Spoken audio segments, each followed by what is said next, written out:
You've built media properties that are quite big. I want to understand, like, how do you feel about the agency model? If you're running an email agency, a customer retention agency, there's two things you need to be great at. One is delivering the work for your clients, and the other one is working out how to sell to them and running your business. There's like agency skill set and brand skill set that you need to make it work. What makes content good, though, in your opinion? Is it like the quality of the guests? Is it like production quality, like having a good mic, a good, like, I don't know, is it how you look, or like what's making it like actually effective? You speak to a lot of different people, and like you obviously have been in the trenches yourself. If you were to give like one piece of advice to brands so that they do well this coming year, like what would be your number one tip or advice for them? Hey guys, and welcome to the CEO After Dark show. Today I have with me Chloë Thomas, and I'm actually super excited because I think it's fair to call you like an e-commerce celebrity, right? Like you've been a best-selling author, you have two award-winning podcasts that have a massive audience, and frankly, you've been a marketing expert, an e-commerce expert for like a very, very long time. So it's super nice to have you with me, and I'm very excited to speak to you, Chloë. It's lovely to be here, George, and I think you're already making me blush. So Come on. emotion on podcast ticked. I'm sure you're used to getting praise. I mean, you've been in e-commerce since 2003. You've been doing it for a long time. It's been a very long time, and I don't know. I think possibly I'm a bit overly motivated by other people's opinions. So I do sometimes, but really bad about shouting at it. Like permanently on my to-do list is put the social proof on the website. It's like we have in the business. You're right. We have no end of elements of social proof, whether it's number of reviews on podcasts or lists I've been named on or the podcast have been named on. But we are hugely awful at putting that where it actually matters, which is in our own marketing and sales materials. And I do often look at it and go, Chloë, how many lists do you need to be on before you actually make use of them in the way that you should? So, I mean, it's lovely having all the accolades, but I should really leverage them a bit more. Just in case somebody's been living under a rock, do you mind just telling us a few words about what you do, just so that everybody has context? Yeah, of course. So I've been in the e-commerce space for over 20 years now. So since about 2003, I think it was, when I got started in e-commerce, and I'd done a little bit of marketing before that.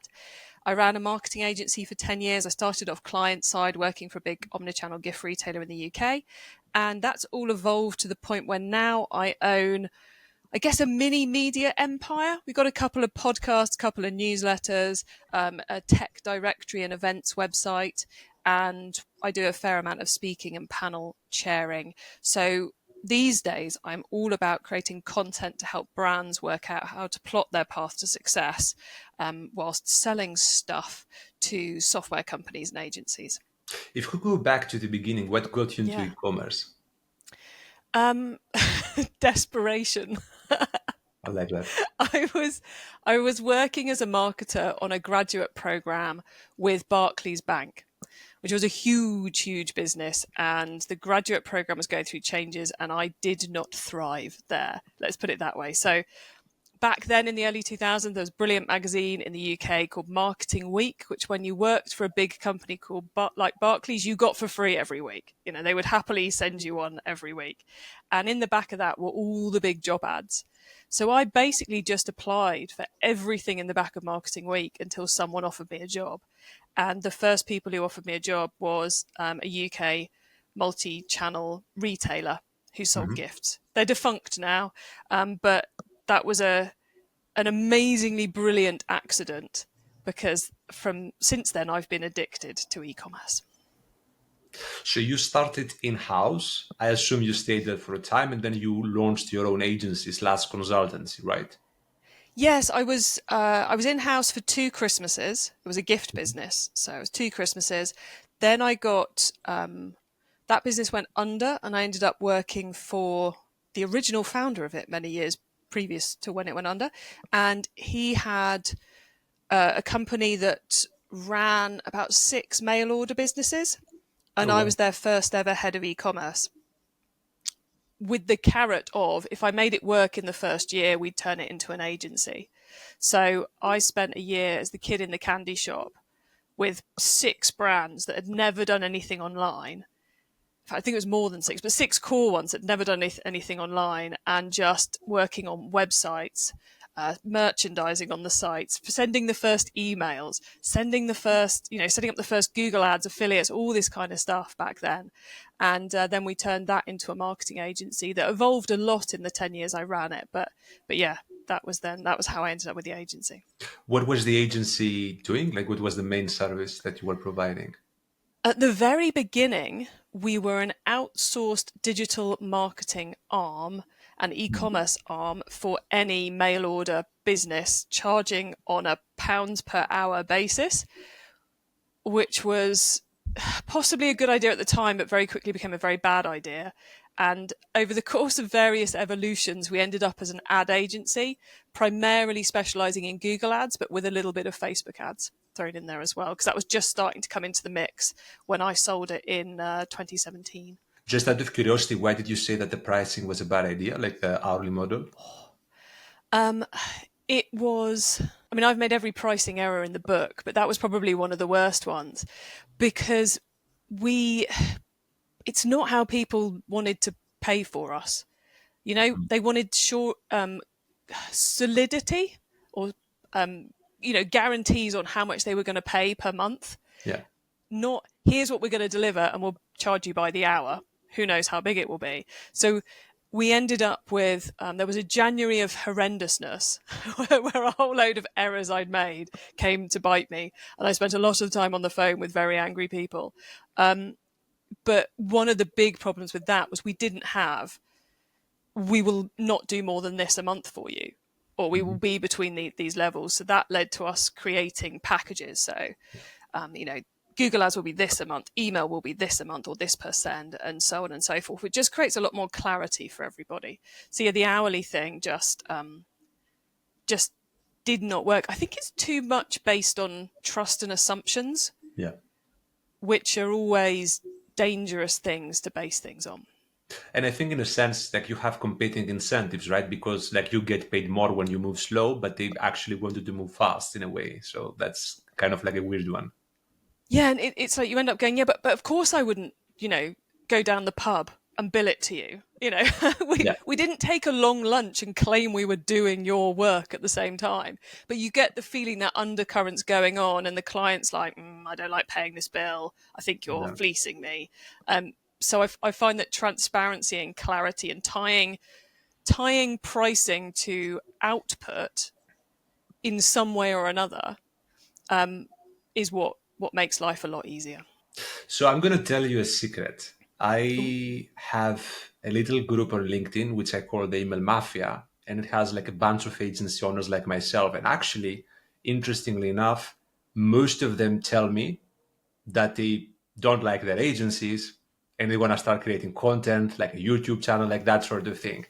I want to understand, like because you actually did that. You've built media properties that are quite big. I want to understand, like, how do you feel about the agency model? Like, is it like, were you happy to let it go? Like, how did that transition happen? So I would say to the people in your LinkedIn group, the grass is always greener. Do not think this is the easy option.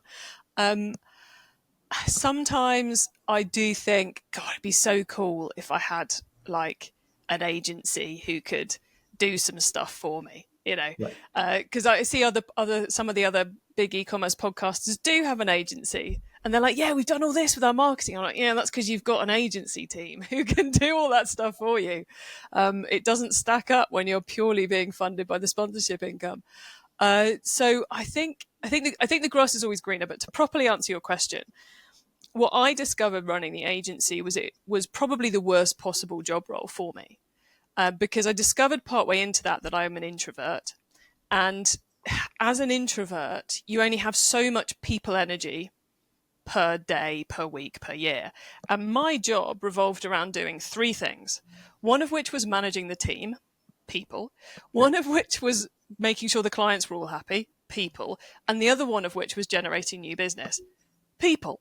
So I got myself to a point where it was slowly destroying me and sending me to burnout and all the rest of it. So for me, it was never, I want to leave the agency in order to become a a content media business. It was, I need to exit the agency for my health, I suppose, to simplify it. And once I left the agency in January 2017, my objective for the next year was, can I find some ways to have fun and make money? And I did manage to find some ways in year one. And then in year two, it was, how can I optimize that to make enough money and have more fun? And that's kind of been the sequence of events ever since. But in those first few years, that involved a fair amount of consultancy as well, because it was you've got to have a big media something in order to generate the sponsorship income. So there's a lot of work that has to go in until you reach the point where you can actually start earning advertising and sponsorship money. If you don't mind me asking, like, could you like maybe describe how the business works? Like, do you, for like when you see sponsorships, how do you get sponsors? Like, how does this behind the scenes type of mechanism that you have works? Yeah, of course. So all our business, to give you a bit more information on what we actually do, and then I'll explain what you want to know from the sales side of things. So each of our properties, whether it's a podcast or a website or a newsletter, we produce whether we've got advertising or sponsorship. So they're all kind of perishable goods. You've got to produce the content, otherwise your audience disappears. Yeah. So you're creating podcast episodes, whether or not you've got sponsorship. You're sending out newsletter updates, whether or not there's advertisers. So the act of doing it in some ways brings the sales in. What we're selling is advertising. Sometimes we call it sponsorship, sometimes we call it advertising, but we are selling the ability for someone to put their business or themselves in front of our audience. Mm-hmm. So we're literally talking website ads, email ads, ads on podcasts, guest slots, webinar guest slots. So it's all very much, you get this visibility for this money. How we find those people is kind of fascinating, because a lot of the obvious routes don't really work. You know, it's like if you're an agency owner in email, in e-commerce, and you want to get in front of brands who are interested in improving their email marketing, it's very easy to create an event for them to come and learn from you on those things. In my experience, when it comes to trying to get in front of the right person at a software company, there just aren't events that they go to already, for starters, to do that. They'll go to events to meet the brands, but they don't go to events to meet the media people. Mm-hmm. So, and I am definitely not the expert in selling this stuff. You know, I'm not a natural salesperson. So I just put that up there for anyone's busy writing down notes of how Chloe does it. This may all be the worst possible way to do it. I always said when I had the agency, one of the things I most wished I'd done before I started the agency was work for a year at someone else's agency. To learn the normal way of doing it. I now find myself in exactly the same place with the media business that I've organically created. I've never worked at a media business. I may be getting all of this horribly wrong. But how we do it is by networking, referrals, the quality of the content itself, and making it clear that we do take advertisers, by creating routes to flag up the fact we do advertising quite regularly. So if you apply to be on any of our podcasts or any of our content, there's a tick box. Do you want to hear about this type of advertising? Do you want to hear about this? So we generate leads by gathering guests. And then what I started playing around with last year, which we're going to take to a new level this year, is having so last year we did a lot more kind of bulk emailing of people who'd previously, of our lead list, I suppose, to say, hey, we've got these topics coming up. Are you interested? Would you like to be a guest? Would you like to sponsor, to try and reactivate them? This year, we're going to take that up a level and start putting in some content within that's useful to the SaaS company. Yeah. here's some of the latest information on how to make podcasting work for you. Here's a really interesting webinar someone else. Here's a book we read that's good. So start giving them a bit more value than just, hey, Chloe wants sponsorship money again. So it's I'm not sure that really helps, but it's interesting. It's interesting, and I'm definitely still learning how to make the sales bit work. So Seems anyone like, who's listening, who's going, you should do this, please do tell me. I won't be offended. well, I would love I, it. I mean, you've done fine, right? So I guess the advice works. The one thing that stands out to me though is that it seems like it's a bit of a chicken and egg situation where you have a lot of, I guess, negotiating power with sponsors and guests after you've built an audience.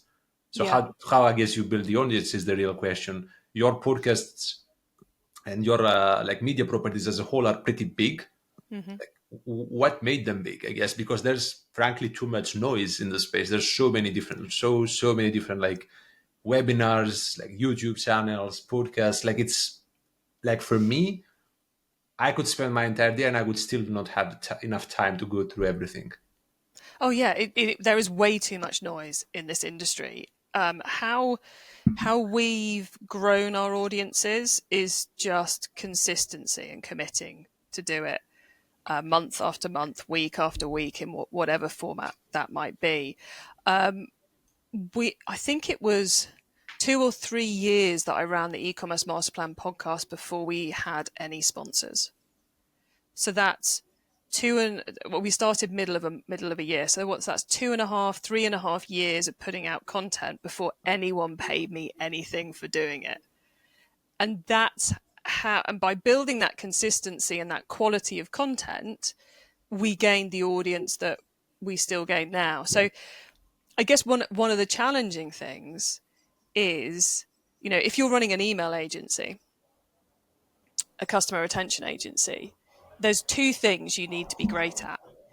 One is delivering the work for your clients, Yeah. and the other one is working out how to sell to them and running your business. There's like agency skill set and brand skill set that you need to make it work.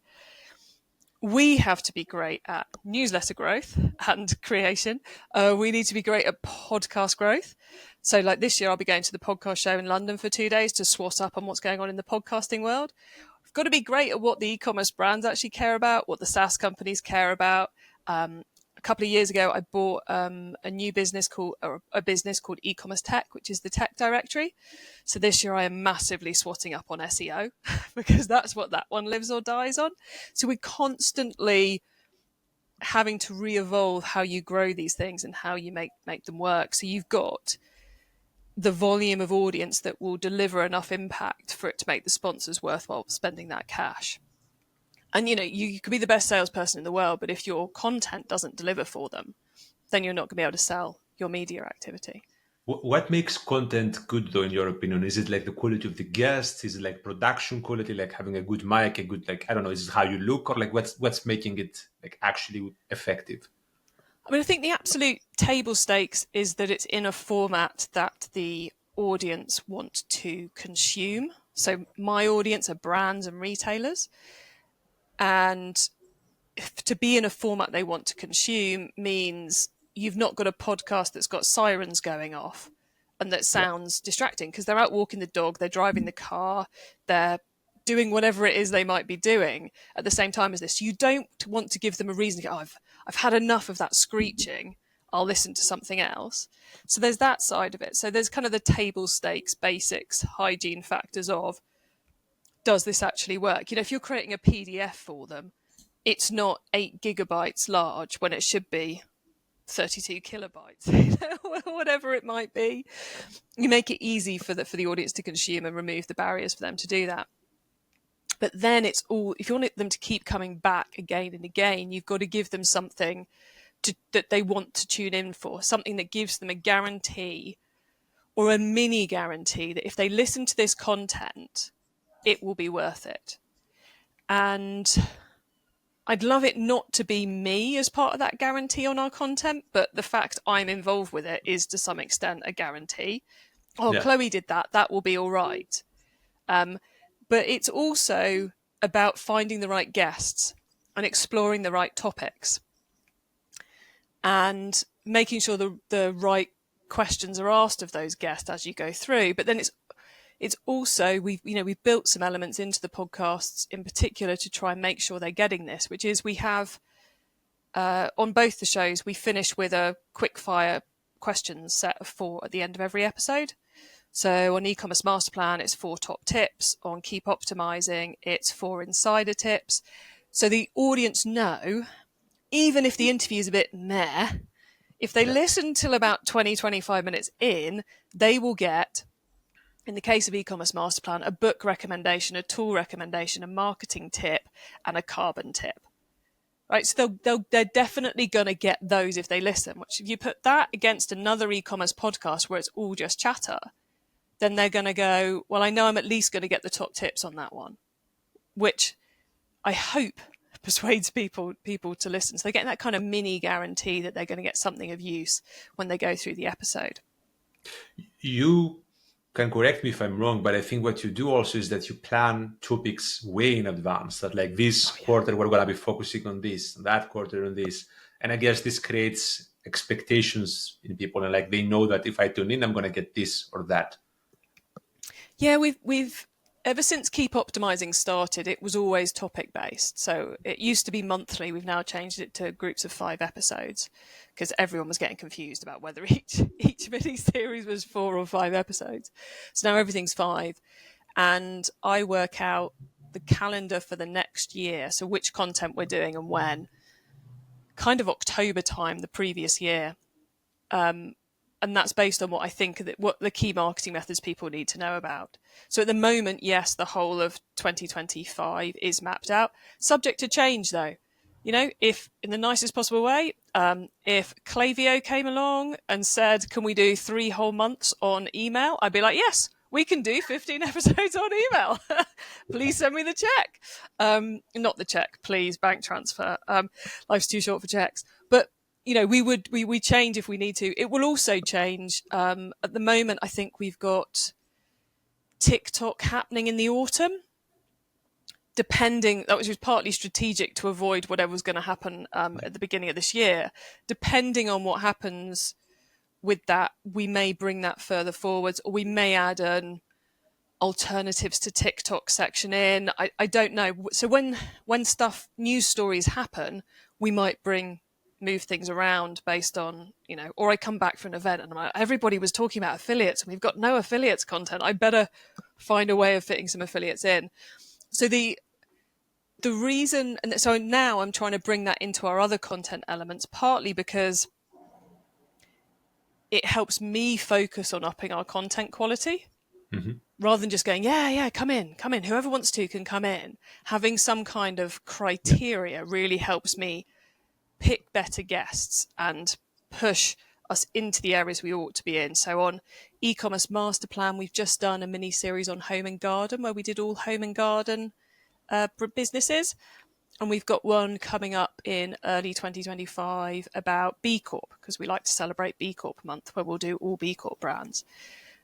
But it's a lot harder on eCommerce Master Plan because it's hard to get brands on in the first place. And it's certainly hard to find the right brands for each series. But I think it forces me to be a bit better at my job, which hopefully makes everything better for everybody.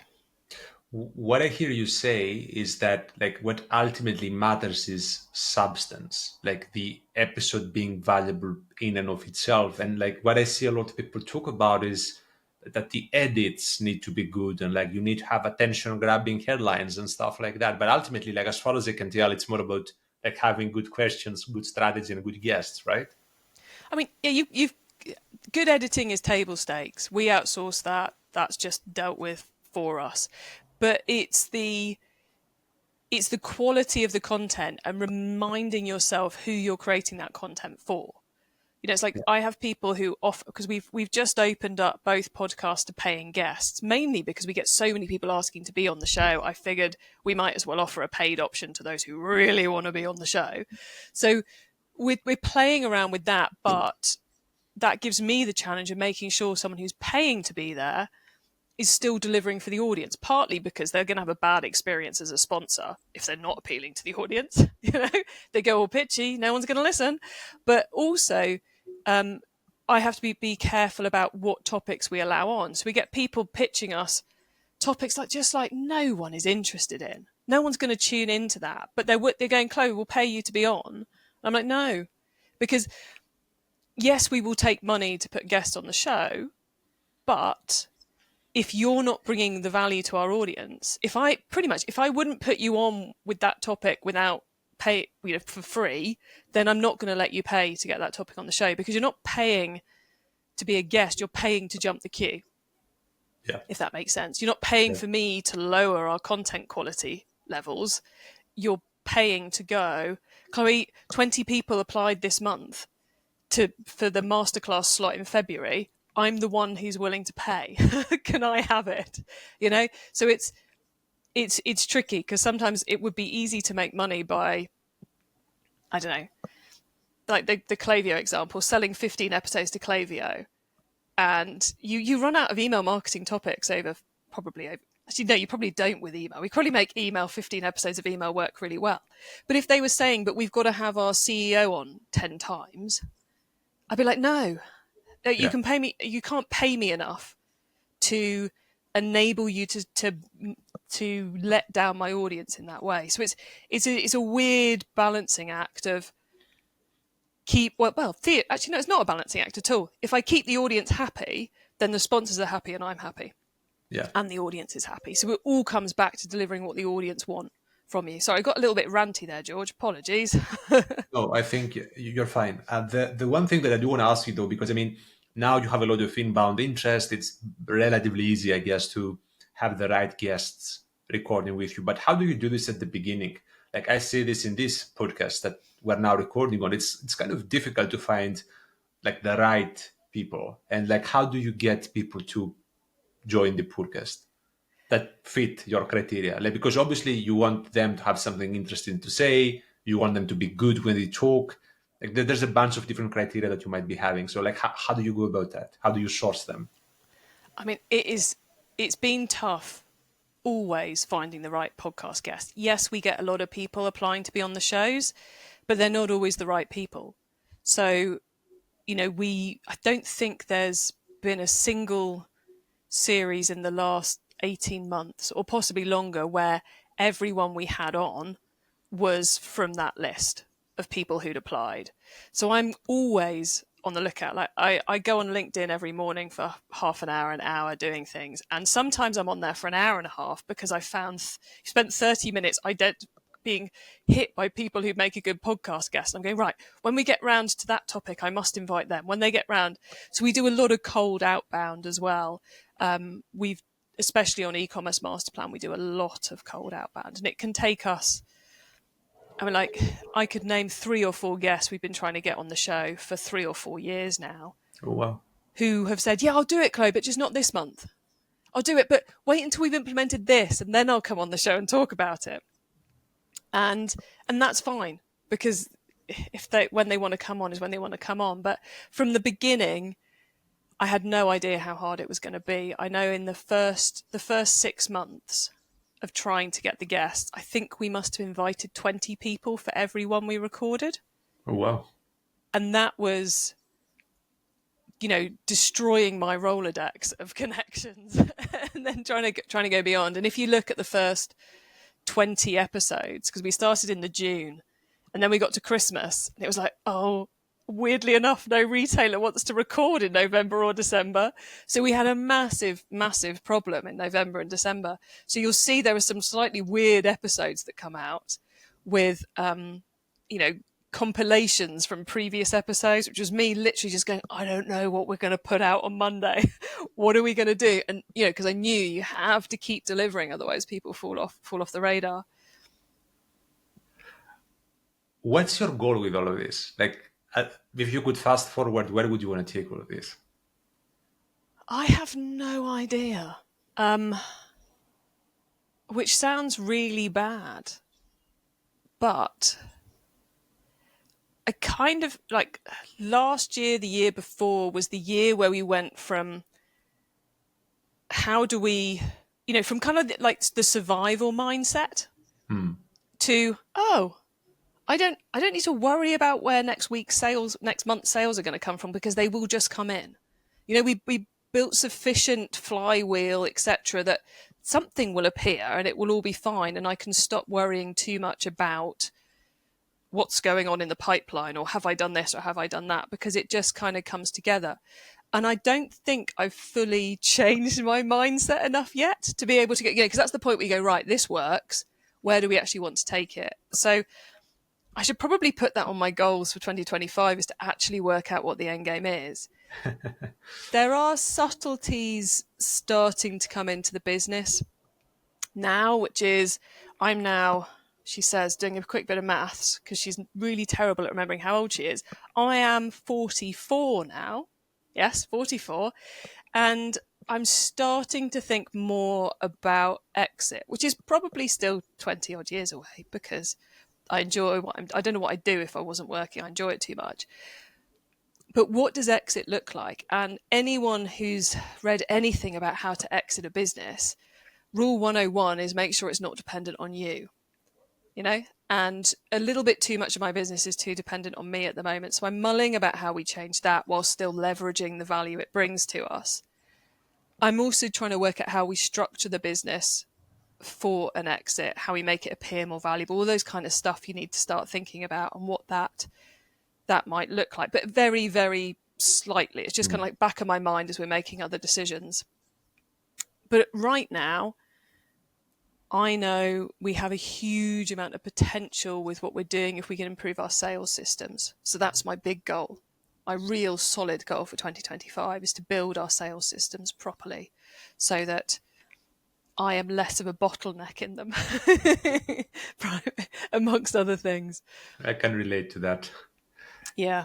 You speak to a lot of different people, and like you obviously have been in the trenches yourself. If you were to give like one piece of advice to brands so that they do well this coming year, like what would be your number one tip or advice for them? I'm going to give you two, but they're very linked. So it's to embrace automation and to democratize your data. Hugely connected things. So what I see brands losing out at the moment because they've got one of two things wrong. One, they're doing an awful lot of manual stuff that the tech should be doing. I don't care whether you're using AI or just automation. There's a lot of stuff. If you're copying and pasting anything, you shouldn't be anymore. If you're spending the first 3 hours of a Monday compiling reports, you shouldn't be anymore.